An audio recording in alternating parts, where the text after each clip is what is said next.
Messieurs et Madame, en vos rangs et grades, distingués invités, chers partenaires, c'est pour moi un réel honneur et un plaisir de prendre la parole aujourd'hui à cette prestigieuse cérémonie des Guinea Awards, un événement qui célèbre l'excellence, la créativité et l'engagement de celles et ceux qui bâtissent chaque jour une Guinée plus forte. Je suis Mme Salam Marie Sako, ingénieure géologue, ancienne directrice générale du Bureau national d'expertise de diamants, or et autres matières précieuses, directrice générale de Tassana Aqua Agri-Ferme et mentor national de Women in Mining. Mon parcours m'a permis de comprendre que le développement durable et l'innovation passent par la valorisation des talents locaux, l'autonomisation des femmes, des jeunes et la responsabilisation des entreprises. Le contenu local est l'ensemble des emplois, services et produits nationaux intégrés dans les projets pour garantir que la richesse créée profite aux acteurs guinéens. Le contenu local est un véritable moteur de développement. Le contenu local n'est pas un simple concept administratif. C'est une vision nationale, une stratégie qui place les Guinéens au cœur de la création de la valeur de nos ressources.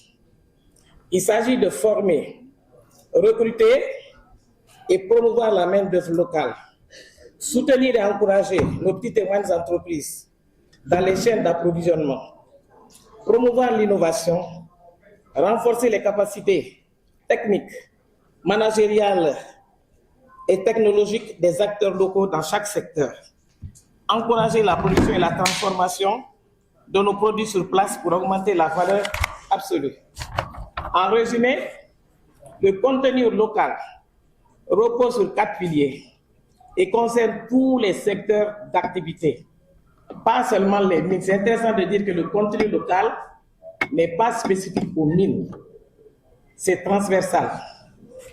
Donc le contenu, c'est l'emploi local, les entreprises locales, le transfert de compétences, la transformation locale. En clair, le contenu local, c'est la Guinée qui produit, qui transforme et qui décide pour elle-même. Pour comprendre toute la portée du contenu local, je vais vous citer quelques exemples qui se font aujourd'hui sur le terrain.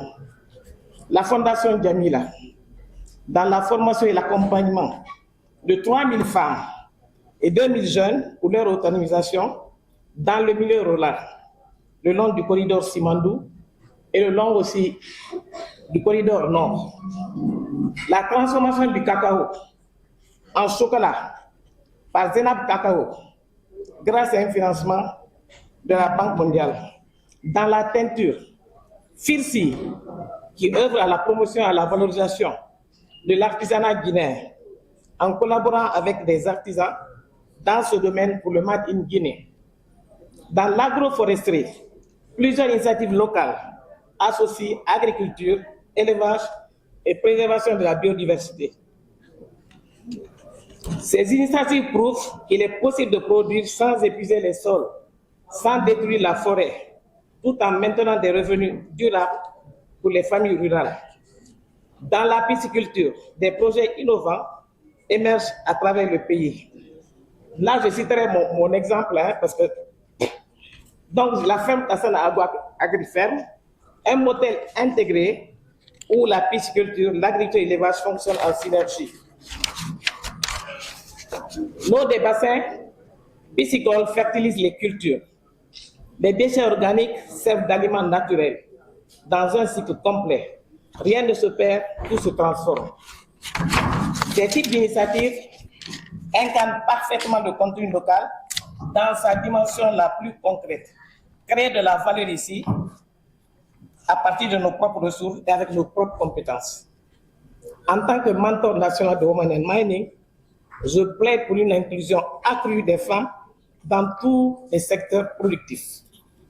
Elles sont présentes dans les mines artisanales, dans l'agriculture, dans les PME, mais souvent sans reconnaissance ni accompagnement. Le contenu local doit donc intégrer la dimension genre dans ses politiques et ne peut être complet sans les femmes. Les femmes guinéennes participent activement à la vie économique. Elles exploitent, transforment, innovent et forment, mais sont souvent invisibles dans les chaînes de décision. Or, un développement durable, inclusif et responsable doit intégrer la dimension genre dans toutes ces politiques. Les femmes doivent être soutenues, financées et formées, non pas comme bénéficiaires, mais comme actrices du changement. Car investir dans la femme, c'est investir dans la qualité, la stabilité et la durabilité. Le contenu local doit s'inscrire dans un cadre de gouvernance responsable, aligné sur les principes de la RSE, responsabilité sociétale des entreprises, les normes ESG, environnement social et gouvernance, et les standards ISO 26000, qui définissent les principes d'une gestion éthique et responsable. Ces outils permettent d'assurer que le développement économique reste éthique, équitable et durable, et que nos partenaires techniques et financiers accompagnent nos priorités tout en renforçant les capacités locales. Le contenu local doit être un levier pour passer de l'exploitation brute à la transformation locale, transformer nos ressources, produire nos intrants, former notre jeunesse. Voilà le véritable rôle économique. Cela nécessite une collaboration forte entre l'État, qui doit créer un cadre incitatif, le secteur privé, qui doit investir dans la qualité, et la société civile, qui veille à la transparence et à l'équité. Chacun d'entre nous ici présents a un rôle à jouer. Les décideurs publics, les entreprises, les chercheurs, les femmes et les jeunes, nous devons oser innover, oser collaborer, oser transformer. C'est ainsi que nous ferons du contenu local le moteur de notre croissance inclusive et durable.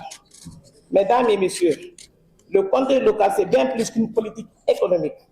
C'est un état d'esprit, celui d'un peuple qui croit en lui-même, qui est mis sur ses talents et qui construit son avenir. Oui, la Guinée est une terre de richesse, mais doit être plus que jamais une terre d'innovation. Et c'est ensemble, femmes et hommes, institutions et citoyens, que nous transformons notre potentiel individuel et collectif en prospérité durable et inclusive. Je vous remercie.